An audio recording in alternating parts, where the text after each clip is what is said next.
Hello, my name is Vasilios Kosmakos. I'm of the Samuel Proctor Oral History Program. Today is April 14th, 2022. Who do I have the pleasure with us speaking with today? Yeah, Matt Cohen. I'm a professor in the School of Forest, Fisheries, and Geomatic Sciences here at the University of Florida.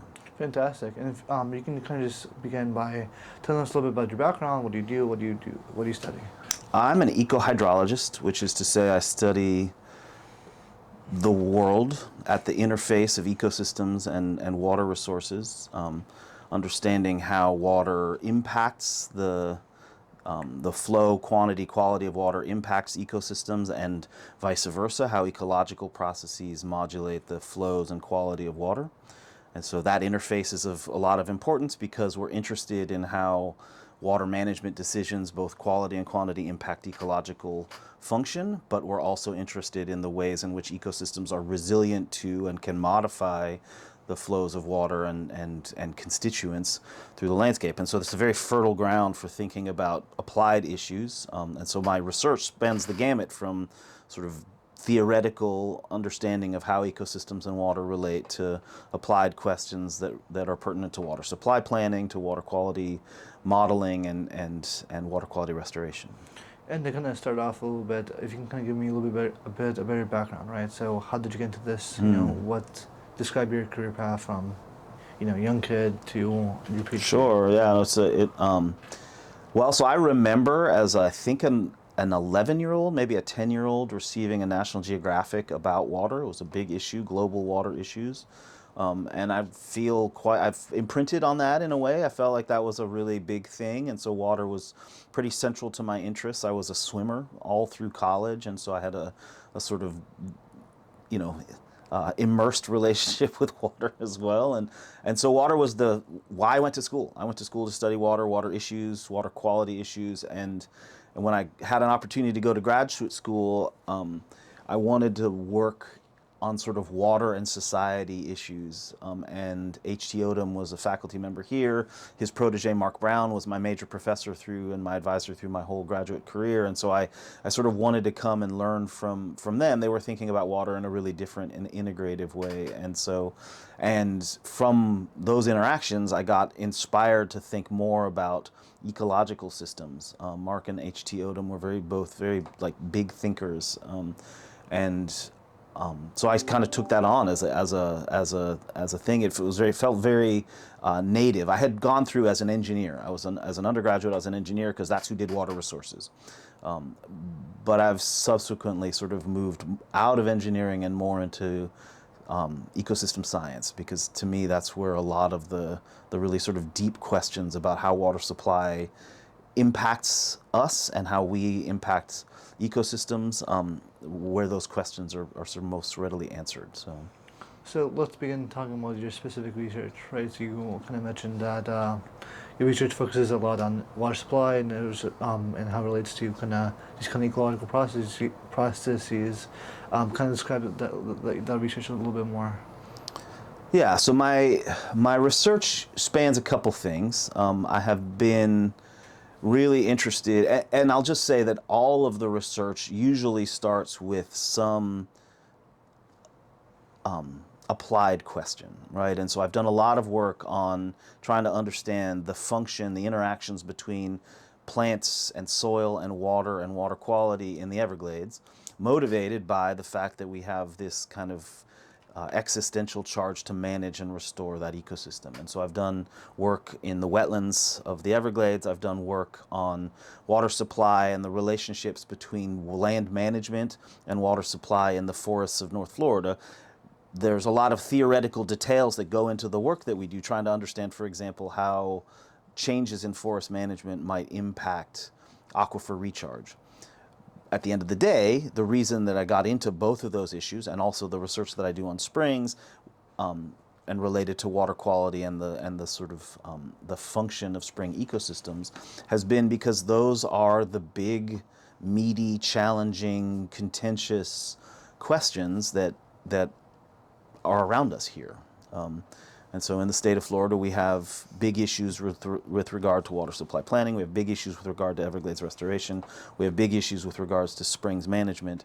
in those places, there are important scientific questions. There's a lot of sort of value and policy questions that constrain or enable active like management or restoration practices, but there are still important science questions about what should we prioritize, or what do we mean by restoration in the Everglades, for example. What do we mean by getting the water right?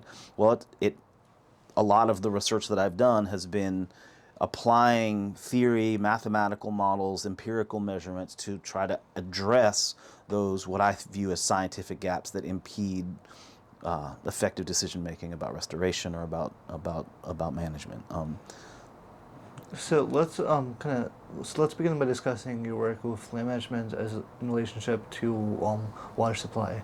So water supply and water quality are kind of the two biggest issues that have kind of been facing Florida. Water management districts have historically focused on water supply, but now there's been a transition to water quality. Why is water supply an issue, and how does it relate to land management? Yeah, I think the water management districts have always had this twofold mission, right? They are the guardians of the water volume, water resources, and they issue consumptive use permits or and manage water supply plans in an effort to try to balance competing interests. And they have an obligation to be thinking about the quality of the water, both for potable supply but also for the environment. And those two missions, I think, have some sort of separate, they have separate tools. One of the reasons that water supply planning has really been elevated in the last, decade or two has been that there has been increasing evidence of places in the state where the consumptive use of water is butting up against what we might judge to be sustainable rates. And in particular places, urban areas and places where there's really intensive farming, there is, the available supply of water is constrained by what people think they need for the water, for the activities that they do, and what do we judge the water needs of the environment are. And so we've had a law on the books for 50 years now. The Florida Water Resources Act basically enables something called minimum flows and levels, the designation of the amount of water that has to be in the environment that would protect the natural ecological condition of the environment. But it hasn't been until quite recently, really, that those environmental constraints on water supply have been really executed. It's been a law for a long time, but the MFL program has really only recently taken off. And so I think it's really pushed the water management districts in particular to be serious about what is the limits of sustainable use of water, and putting that in the context of what is the ecosystem need, and trying to balance those two things. That's really, I think, the sort of the central job of the water management districts. And so one of the reasons water supply planning has really become of elevated concern is that those MFLs are starting to become adopted. And so my own work, for example, in the Santa Fe River and Swanee River Basin, is about how the management, one of the aspects of our work is how the management of upland forests, terrestrial forests, plantation forests could be adjusted to enable enhanced aquifer recharge. Well, the reason anybody's interested in that is because downstream of those terrestrial lands, those forests, are places where the flow in the river, Santa Fe River, Ishtuckney Springs, is judged to be below that minimum flow threshold. And so we need to do things in that landscape to try to raise the water supply up. And one of the things that we can do, there's not the list of options, the list of dials that you can turn in those landscapes is not that, there's not that many of them. And one of the things that the water management districts, I think, especially the Swanee district, have become interested in is providing incentives to landowners to be sort of active participants in this water supply issue. And one way to do that is to incentivize forest landowners to adjust their silvicultural activities. And you couldn't do it everywhere, but you could do it in some places and judiciously incentivize landowners to make more water available down at the, tens of kilometers away at the river. So describe simply, though, how managing the forest is going to increase water supply downstream. Yeah, so we've historically grown, this is one of the largest wood production areas in the world. Southeastern Coastal Plain is one of the most important pulpwood production places on Earth.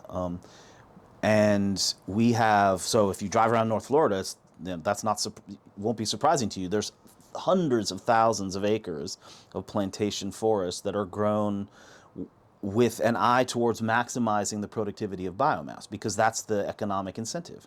So if I can grow more trees, more biomass, then I can sell more wood to the mills, and the economy of the forest industry is sort of built on growing as much as possible.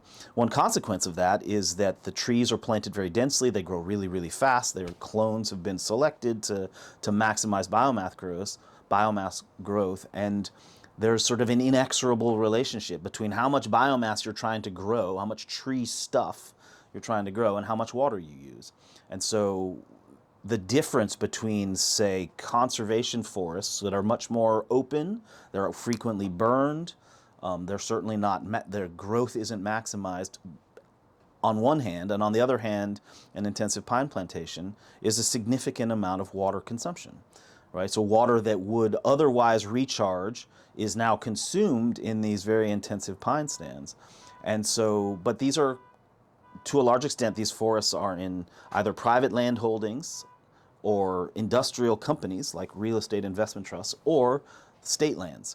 And in all three cases, the appropriate incentives could be provided to lower the density, lower the intensity of growth, and increase the aquifer recharge as a consequence. And so with the appropriate incentives, financial incentives in place, even private landowners can be provided a way to keep their land in its sort of rural character, maintain it as potential habitat value, do all the sort of various benefits that we get from rural lands, and increase the water supply. And so I think it's still a fairly nascent idea. There's no like at-scale program, but there is, I think, a substantial interest amongst the water management districts and the utilities and the forest landowners to say this is something we ought to explore, because water supply planning can be sort of distributed across, rather than the purview just of one agency. It can be, it's sort of an all-hands-on-deck approach to managing our water supply and ensuring the sustainability of water at the places where we want it, in the Santa Fe River, in the springs, in the aquifer. So let's talk about flow rates, because you mentioned that several times. Flow rates have been, it's kind of the big kind of topic, among kind of the springs advocates, right? Describe what level of flow you think makes sense, because there seems to be a little bit of a disconnect between the number, so it's like something we're advocating for, the flow rate can decrease more than 10% or 5% or as opposed to natural flow. What number to you makes sense? Well, the thing about those questions is it's deeply relevant, the local context.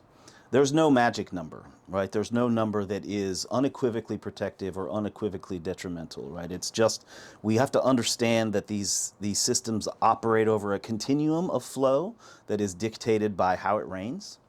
And so when it rains a lot, we expect more flow. When it rains less, we expect less. And so our expectations about how much flow should be coming out of a spring need to be predicated on how much it's been raining.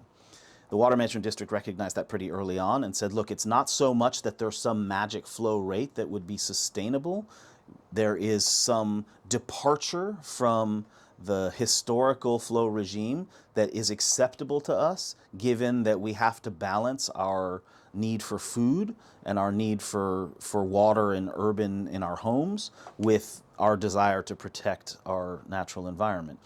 The way that has been borne out in the decision making is that the water supply in the river, the flow rates in the river, or the water levels in the lake can be reduced to the point that they cause, this is the legal jargon, significant harm.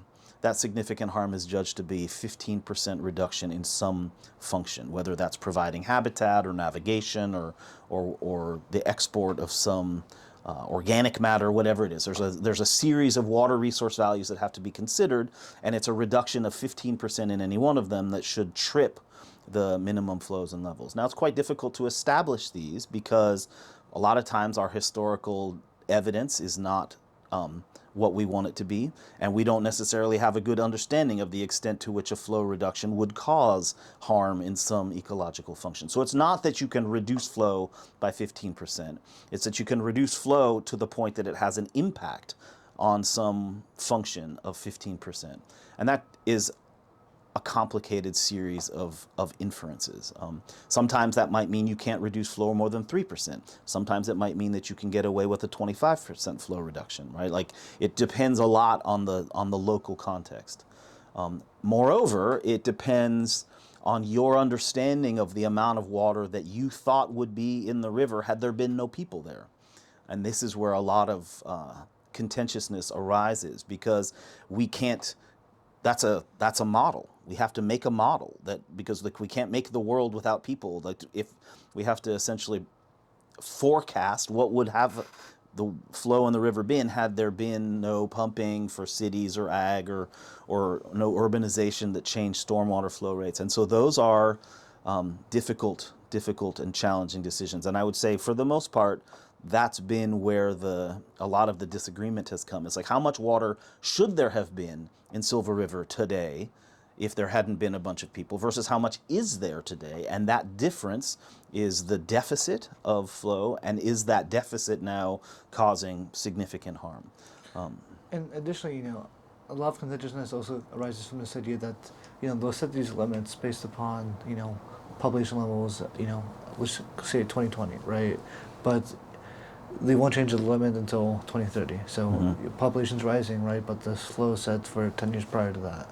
So, kind of explain why that might be problematic, or what are your thoughts on kind of the way they manage, that type of policy? Right. The MFLs that set the flow constraints are defined based on the ecosystem. They're not defined based on what water supply planning needs are. They're defined based on the ecosystem. And once an MFL exists, says we need to sustain, so many cubic feet per second in Silver River or Rainbow River or the Santa Fe River under these certain rainfall conditions, then now, if we're below that, then our ability to issue new consumptive use permits to all of the people that are moving to the area, expanding the consumptive use needs of the city of Gainesville's utility, for example, should be constrained. Once the MFL exists, that should be the brakes on issuing of new permits. It's true, we're, I think, importing 1,100 new Floridians a day, something like that. Every day there's, every year there's a city, the size of Marion County is being recruited into the state. This is a favorable place to live. And so those people all need houses, they all need water, and all of the various services. But what's very interesting is that the way that we use water in the state today, 2022, is substantially more efficient than it was back in 1995. So the total water consumption in the state of Florida peaked in 1995. This is a really important fact, and one that is, there's numerous publications to make the case of, mostly governed or written by the U.S. Geological Survey, who's basically the one who for the most part takes stock of statewide water use. What that means is that in spite of the fact that we've recruited millions of new Floridians, the per capita consumption rate has been dropping faster than the population growth rate, which is a super important story, because what it means is that, first of all, we've densified population. People don't have lawns, which is a major water consumption issue, and the increases in efficiency, sort of in-home efficiencies, have been dramatic. So the per capita water consumption was 200 gallons per person per day back in the 1990s. It's below 100 gallons per person per day now.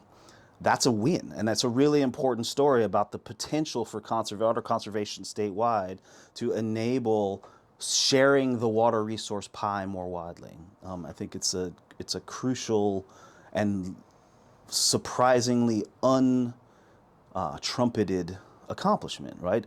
That's not to discount the water challenge. We have major water supply challenges, particularly in South Florida, where the aquifer is not nearly as conducive as it is in North Florida. We have issues of sort of inadvertent interbasin transfers. There's a lot of water supply challenges in the state, and we have a lot of them to fix. But I think we also need to be if we're going to be fair and we're going to be scientific about it, we need to be cognizant of the places where there has been progress. And I think there's an unfortunate tendency to be Pessimistic. excessively pessimistic and not acknowledge the progress that has been made.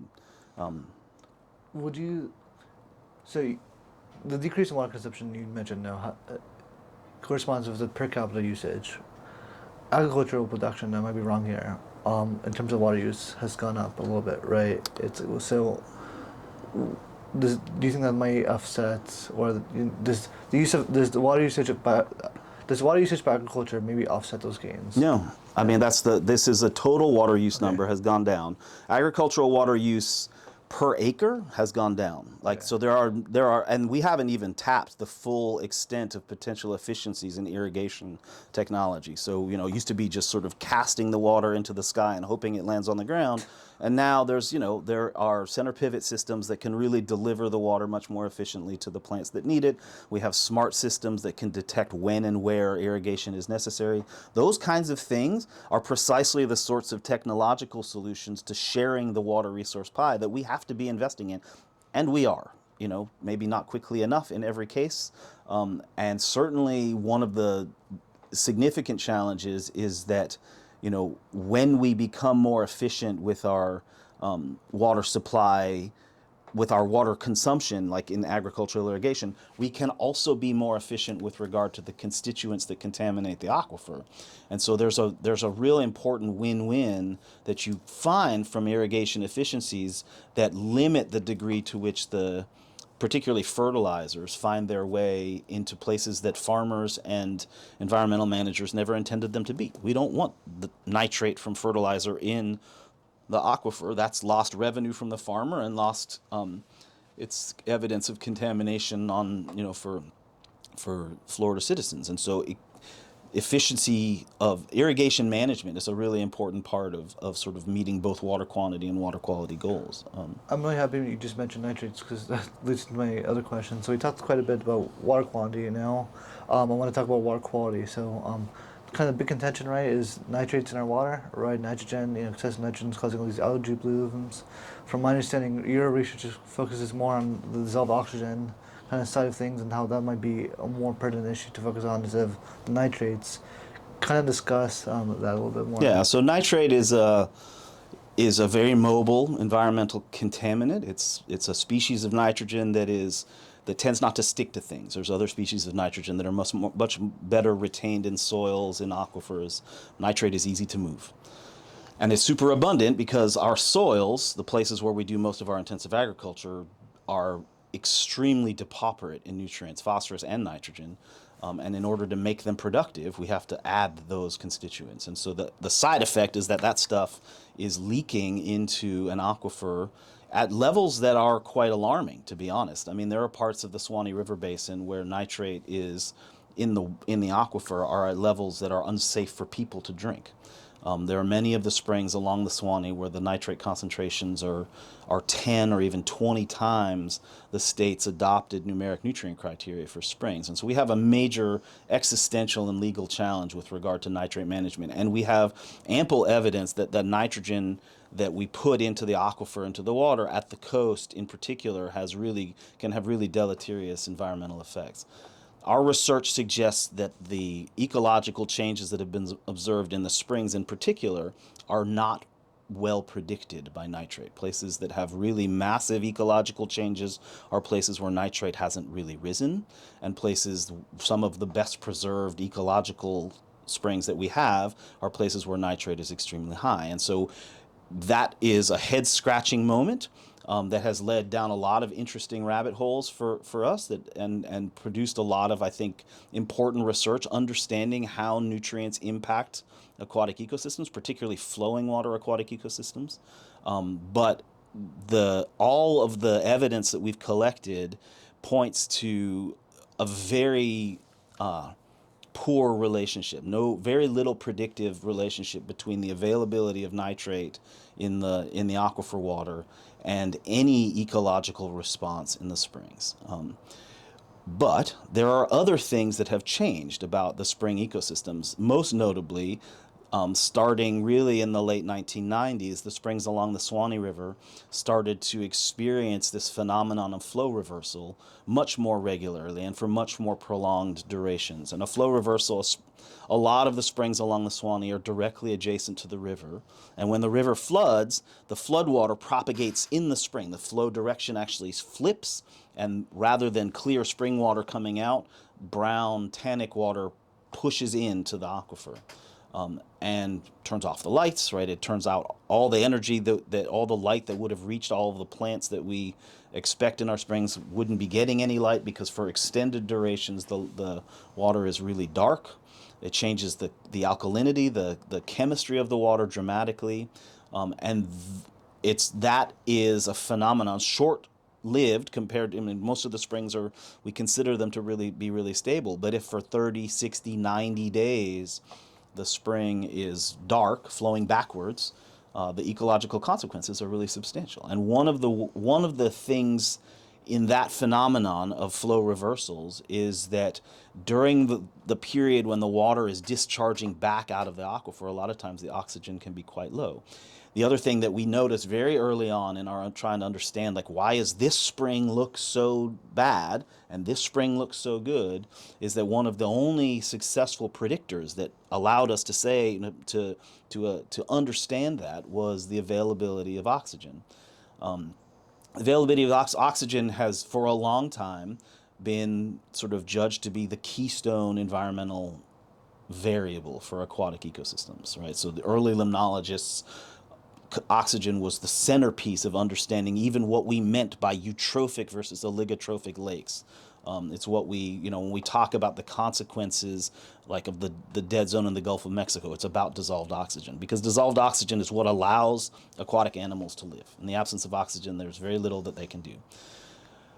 So oxygen has always been important. It's just we've sort of not thought about it in the context of the aquifer, because what comes out of the water that comes out of the aquifer is decades old.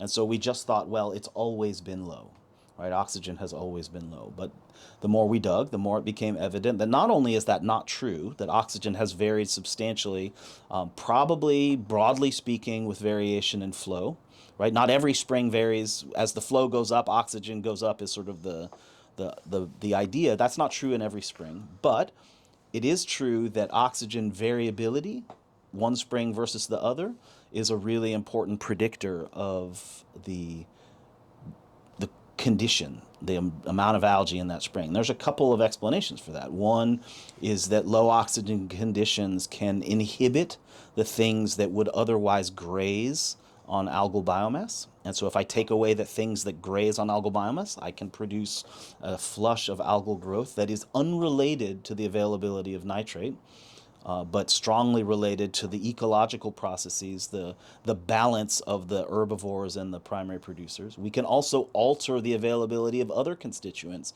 in particular iron. Iron is very sensitive to oxygen conditions, and iron is extremely low concentrations in our springs. And so low oxygen conditions lead to flushes of iron that can stimulate algal growth.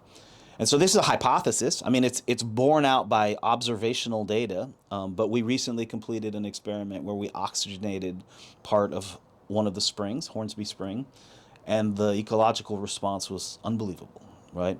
The growth rate of plants was 4 to 8-fold higher in the oxygenated spring. The algal cover was 1/10 as high in the oxygenated part of the spring. These are two things right side by side of one another. And in the ones where we oxygenated, the nitrate was the same, the light was the same, the water was the same. Oxygen was the keystone variable. And so that was as an unequivocal experimental demonstration of the centrality of oxygen as the keystone variable for springs as I've ever seen. It is really quite vindicating, I think, of that idea that we need to be attentive to how water gets to our springs, understand the flow paths and what might consume oxygen along the way, because that is very likely the keystone predictor of ecological condition. I think it's important for me to just say, in all of this, that I'm not suggesting that the aquifer could be contaminated with nitrate with no consequences, right? I don't think the springs are going to respond to nitrogen reductions. I don't think that's the problem in springs. But there's ample evidence that red tide, a lot of the dinoflagellates of coastal zone eutrophication, respond strongly to the availability of nitrogen and phosphorus. And so, as steward, as a steward of the aquifer, I think we have an obligation to limit the amount of nitrogen that reaches the aquifer. And I think programs that are in place to do that are something that we should continue to invest in.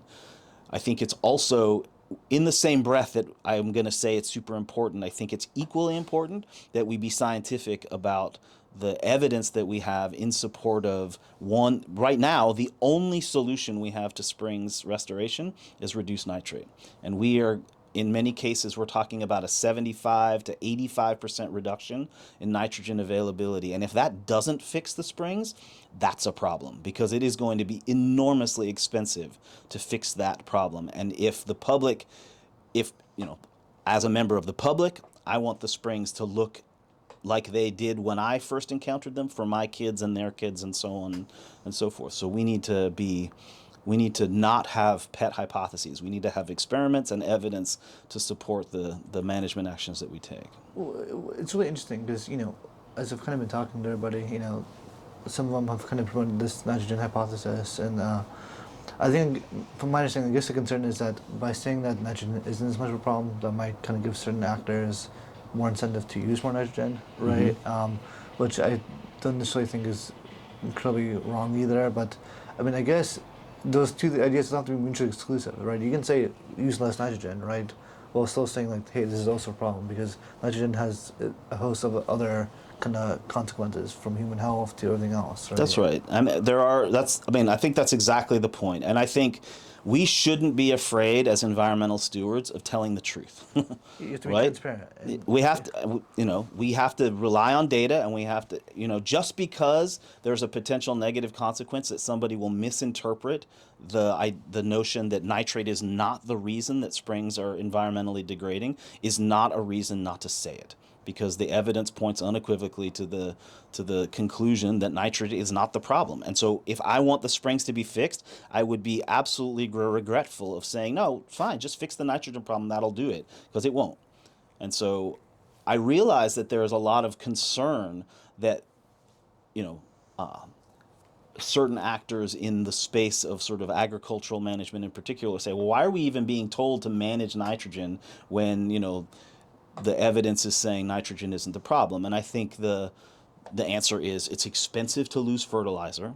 It is contaminant at some point, especially in the coastal ocean, and we're looking at some pretty major management challenges in the estuary, in the Indian River Lagoon, in the Caloosahatchee estuary, in the Tampa Bay estuary. Nitrogen loading is complicit in a lot of seagrass loss. They're feeding 3,000 kilos of lettuce to manatees, in part because we are not managing our water quality, and its impacts are quite acute there. Those two things can both be true. And I think we have, as environmental stewards and as environmental scientists, we have to be able to explain things and not hide behind it really could, enable a bunch of people to fertilize more. I don't think that is, I don't find that to be a compelling argument to then continue to purvey a story that doesn't have any evidence to support it. So since you have worked in, wetlands and seagrass beds and type of thing, this project definitely focuses on that. So kind of explain that relationship between nitrogen and then kind of the algae blooms, right? I'm from St. Petersburg. It's like we've had historic algae blooms, and I have heard this consensus that, on the ocean side, that like we don't know that nitrogen is causing algae blooms. You're kind of saying that there might be more of a relationship between nitrogen and algae blooms on a coast as opposed to springs. Elaborate on that a little bit more. Well, the rule of thumb is that the coastal ocean is nitrogen limited, and that's because the supply of phosphorus is really high because the ocean naturally has phosphorus in it, especially in upwelling zones. You get a lot of you have an abundant supply of phosphorus. Nitrogen is the ingredient that constrains the growth of green stuff. The important point in all of that is that something is going to constrain the growth of plants. Sometimes it's nitrogen, Sometimes it's phosphorus. Sometimes it's water. In the desert, we have plenty of phosphorus, often plenty of nitrogen. We don't grow things because there's no water. And sometimes it's light, right? There's a whole cocktail of ingredients that are necessary to make stuff grow. In the coastal ocean, there's lots and lots of light, right? There's nothing occluding light. There's abundant phosphorus. And of course, there's plenty of water because we're underwater. And so light often, or nitrogen often shows up as the constraint. Is it every day the constraint? No. Sometimes there's a lot of turbidity in the water, and so the light reaching the seagrass beds is actually the problem, not the availability of nitrogen or phosphorus. So when we're trying to answer a question about what causes an algal bloom in the coastal ocean, we often have to be quite careful about it's never just one thing. Right? It doesn't work that way. Some days it's one thing, other days it's another thing. Sometimes the availability of nitrogen alters the species assemblage, which impacts grazers, which then has a feedback on the growth of some toxic dinoflagellate. Right? It's a complicated system. It's rarely just one thing. In flowing water, like the springs, it's the availability of nutrients, nitrogen and phosphorus, is hyper abundant, right? The amount of nitrogen that the entire Silver River uses is about 2% of all of the nitrogen available to it. So that means that 98% of the nitrogen that is supplied to Silver River, one of the most productive rivers on Earth, 98% of it is just gone. It didn't need anymore. It didn't need that. It was way more than what was necessary. And so that's a really important difference between a lake where the water's standing still, or an estuary where the water is broadly standing still, and a river where the first thing everybody sees about a river is that the water's moving. Right? The water moving is like kind of key to understanding how those ecosystems operate, and explains why you might have nitrogen being super relevant as a control on ecological processes in one place and not in another, is because they're different. One flows and one doesn't. And so go ahead. So a big motif I think you've kind of mentioned several times is that every single ecosystem is unique, right? It's spring by spring, lake by lake. I mean, and then more broadly, river as opposed to estuary as opposed to spring. That seems to be a context or a nuance. I think we've kind of been missing in the conversation about this. Can I elaborate on that? Yeah, I think it's a little bit of a treacherous argument, right? I mean, clearly every spring is different from every other spring, and every lake is different from every other lake. I mean, they're different sizes, different depths, different contexts in terms of their land cover. And we originally had this notion that the way that we would go about fixing water quality problems would be to have hyper-local information about each place and make hyper-local decisions about that place that would be protective of that. And that was the situation up until really 2001. That was the way the Clean Water Act was realized. Was we went to each place and we would, especially with regard to nutrients, we would say, well, we're kind of going to know when there's too much nutrients when we see it, right? Because this lake and this lake are different and we need to be customized. The problem with that, of course, is that once I see a problem, it becomes very hard to reverse, particularly with regard to phosphorus. Nitrogen's a little easier to fix. Phosphorus, once it's in the system, is basically in the system. And so one consequence of that is when you see a lake, that most freshwaters, if they're limited by nitrogen or phosphorus, is almost always by phosphorus.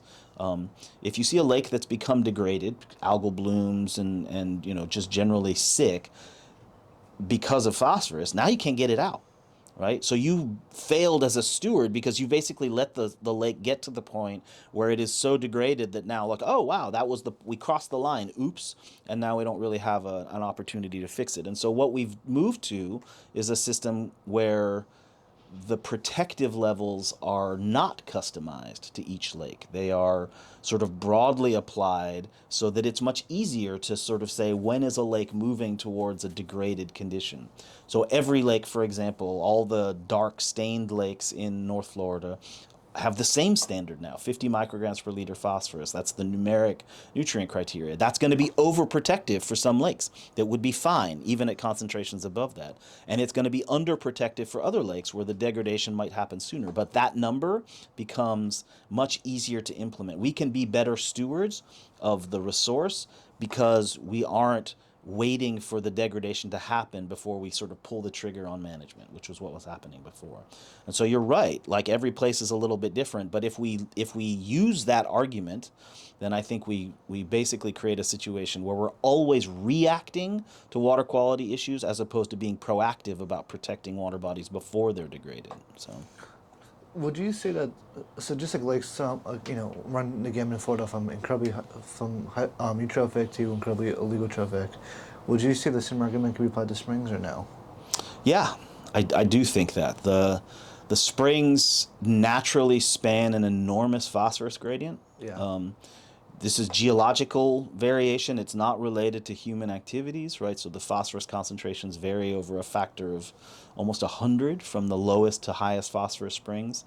The nitrogen, mostly now on a sort of anthropogenic gradient, right? So from the least human impacted to the most human impacted, again, vary over a factor of almost 200. And so we have this enormous gradient in water quality that is quite interesting, right? Like we have springs that, when we think about, a lot of times when we try to understand environmental systems, we understand it from the perspective of the nitrogen to phosphorus ratio. So how many nitrogens do I have per phosphorus? And there are some important biological constraints. Algae need roughly 16 nitrogens for every phosphorus. That's a sort of evolutionary ratio. And so when the springs span a nitrogen to phosphorus ratio that is, less than 1, almost no nitrogen per unit phosphorus, to more than 400. And so from an ecological perspective, there's a really interesting gradient out there. The springs are also, if you put the nutrients to the side, as I'm suggesting we should for the springs, there's an enormous gradient in terms of their productivity. Some of the springs are really, really productive. Rainbow River, Silver River are really productive, and some of the springs are really not very productive for reasons related to, I'm sorry, productivity like referring to... photosynthesis, Okay. the photosynthesis rates. So the photosynthesis rates in Rainbow River and Silver River are, really amongst the highest freshwater ecosystems in the world, right? They're super productive. They're almost as productive as tropical dry forests, right? Now, tropical rainforests are even more, but these are incredibly productive ecosystems. But there's other springs that have really low productivity, and that was historically the case. That's been the case. There was a very famous paper in the 1950s when we first started to understand how to measure photosynthesis in water. That basically documented that the springs span this huge gradient from very unproductive to enormously productive. Even then, back in the 1950s, there was that gradient. Interesting. So, let's go back and talk about kind of the role of grazers and kind of springs management. So, how much, I was talking with your papers out in the hallway. Do you focus on, how much is your research focused on specific grazers, so specific snail species or et cetera, in terms of that dynamic? Yeah, I'm not really an organismal biologist or a Okay. community ecologist. So we've done work looking at the density of snails, and in particular, Alemia floridensis, which is a very common snail in our spring-fed ecosystems. But I don't really study the biology of those organisms, more of the sort of ecosystem level effects of them. And so I had a student who did a number of experiments where she quite convincingly demonstrated that the presence of grazing snails exerted brakes on algal accumulation.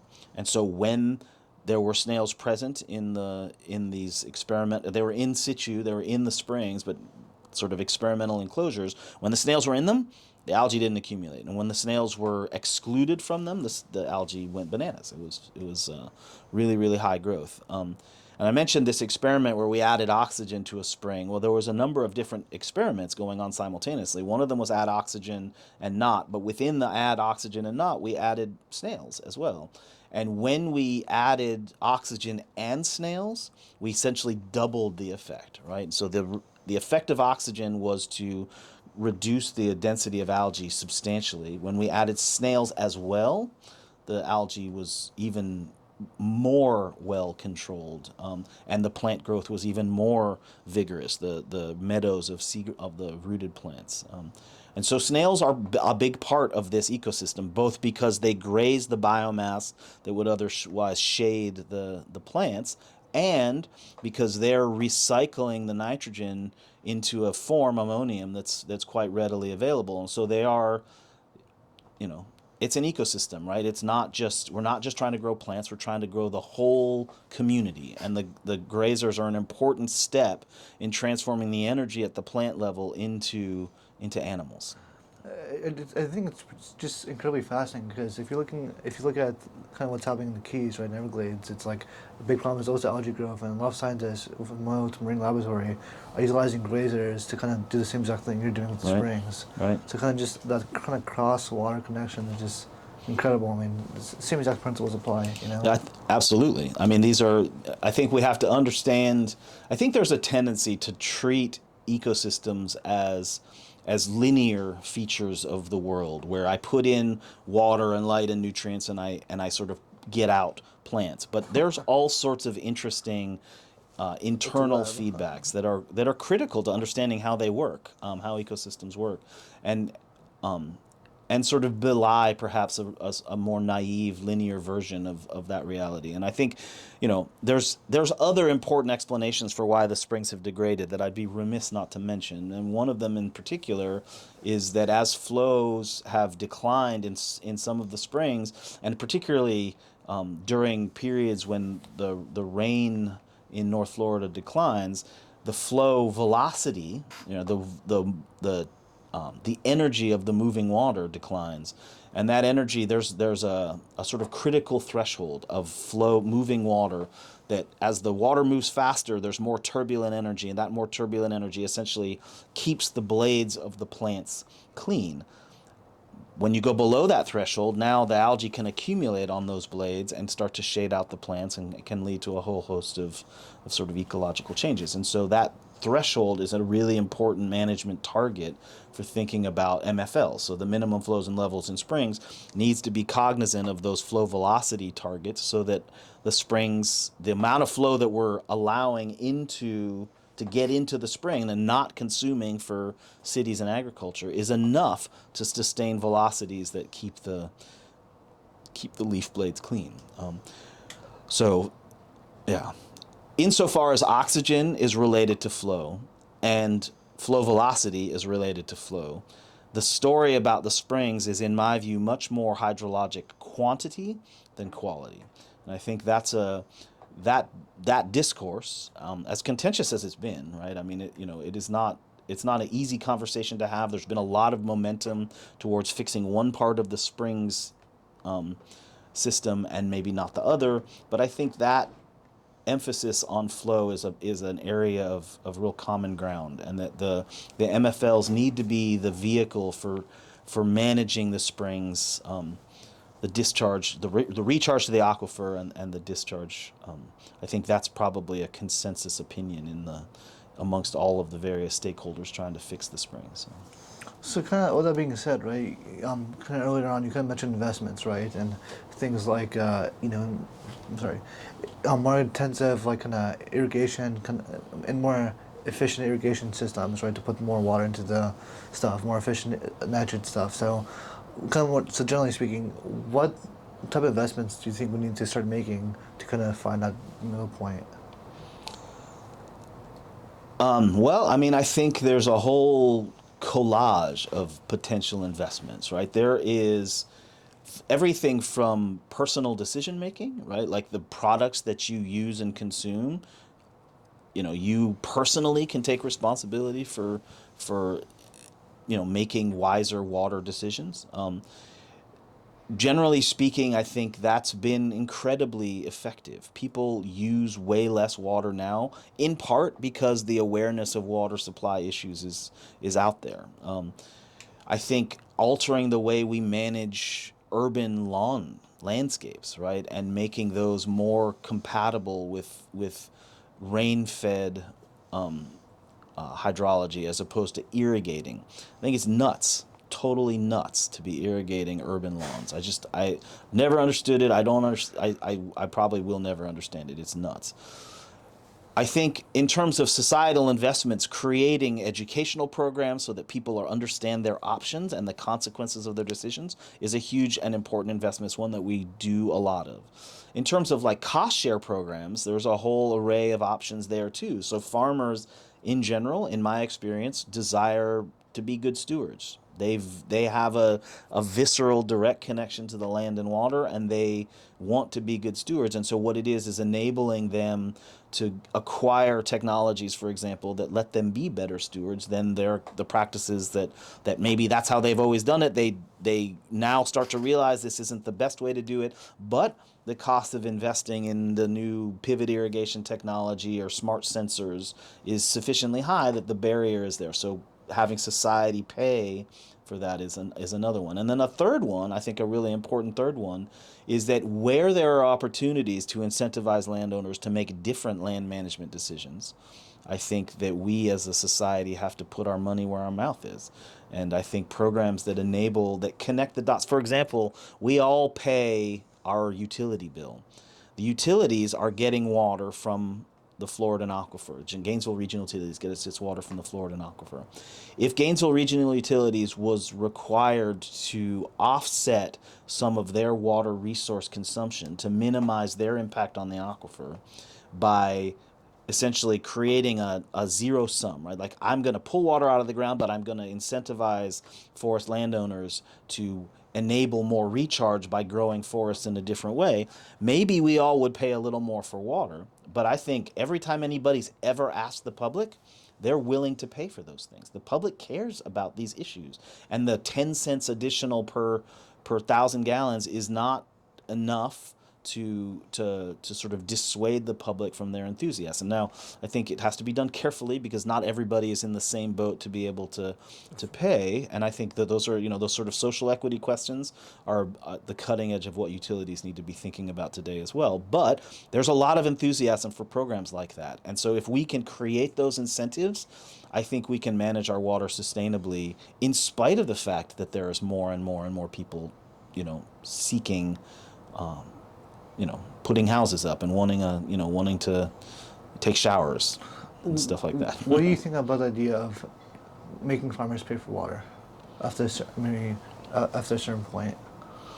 Do you think that's a viable option, or do you think there's a more effective? I think it points the finger at farmers in a way that's probably not the right thing. I don't think farmers are the bad guy. I mean, we all consume food. Everybody who's had a hamburger in the last week is especially complicit in water consumption. And so before you say a farmer is the reason that there's a water supply problem, take a look in the mirror. And as far as I'm concerned, there is basically no more water sustainability decision that you can make than stopping eating beef.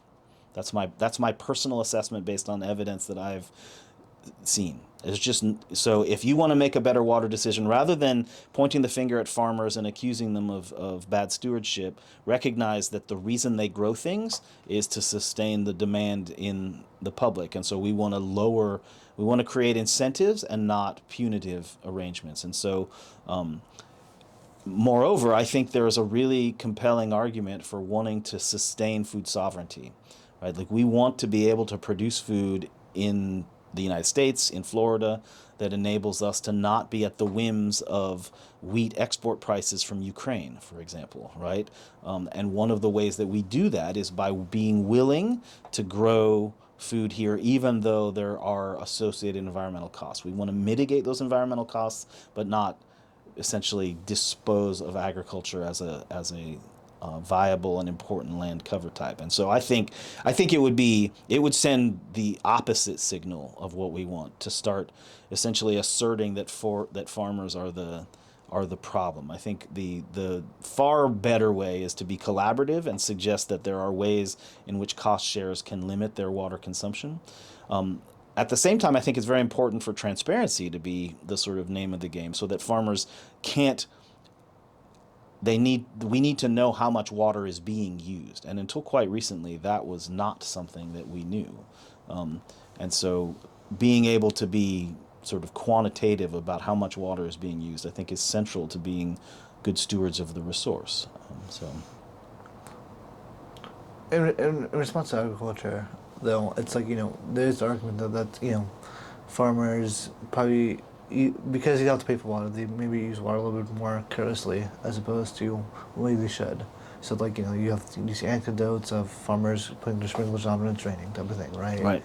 Do you think maybe a better solution might be to establish a cap, so after, I don't know, 2 million gallons, they start charging, or do you think it would be better to maybe incentivize more direct or more efficient irrigation systems for farmers, or I don't mean to push quite back on your response, but I'm just gonna. Yeah, I mean, I think the optics of that. Well, first of all, the Right to Farm Act, I think, protects this from being a practical conversation. Okay. Period. Right. Like, so even if I creating incentives can come in two ways. We can create incentives by cost sharing and saying, look, we're going to make this easy for you by providing public dollars to subsidize your upgrading of your irrigation systems. Or it can come in a more punitive way, which is to say, yeah, you're welcome to use as much water as you want, but above a certain amount, it's going to start to affect your cash flow, right? That's also an incentive. My guess is that we do better as a society when we try to create sort of collaborative spaces, when we don't create antipathy or antagonize one group and say it's your fault, and so what we're going to do is essentially penalize you. Most farmers that I know some personally, and I know stories of many, they're not making a lot of money. And so if what we do is essentially change the economics of farming, most of them are price acceptors, right? They don't get to set the price of the commodities they sell. Then I think the peril that we create is that the enterprise goes away, and I think that is short-sighted. And so I'm not a policy expert, and so I'm not sure that like my opinion is as informed as it would need to be sure about any of this. But I do, as a principle, I think we're probably better off going a more collaborative route. Whether that means utilities need to or water management districts need to secure funding to more funding in order to create those incentives, maybe. And I think I'd be comfortable with taxing the public myself. Taxing myself more for those programs to be really sort of at scale and vigorous. So just because we are running out of time, I guess I'll kind of end the interview with giving you the ability to kind of say any kind of last thoughts, right? So anybody that's listening, any public programming you might do, what do you have to say to the world? I think that we have to be.